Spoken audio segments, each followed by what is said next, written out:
நீ வாங்க போற, நீ வாங்கின இலவச அந்த காசை கொடுத்து வாங்கியிருந்தா இன்னைக்கு தமிழ்நாட்டுக்கு 9.5 லட்சம் கோடி கடன் வந்திருக்கு. நீ காசு வாங்காம, கையை நீட்டாம, இலவசத்துக்கு ஆசைப்படாம வரப்போற சட்டமன்ற தேர்தலில் உங்க ஜனநாயக உரிமையை மக்களாகிய நீங்கள் செயல்படுத்துங்க. இந்த ஊர்ல சொல்ற, இந்த ஊர் எம்எல்ஏ நடு ரோட்ல வரும்போது என் ஊருக்கு நீ ஏன்டா செய்யலன்ட்டு நடு ரோட்ல நிக்க வச்சு நீங்க அவனை கேள்வி கேட்கலாம்.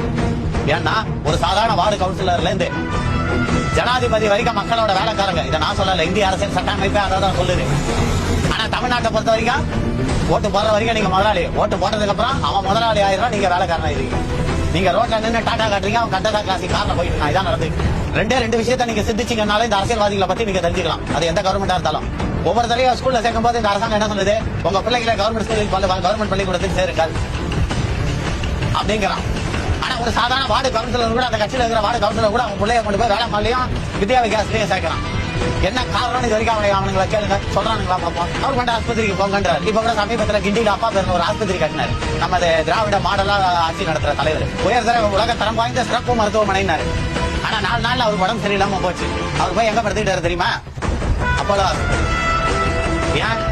உலக தரம் வாய்ந்த மருத்துவம் அங்க இல்லையா, இல்ல உலக தரம் வாய்ந்த மருத்துவத்தை கொடுக்கக்கூடிய டாக்டர் அங்க இல்லையா? உண்மை அதுதான், டாக்டருங்க கிடையாது.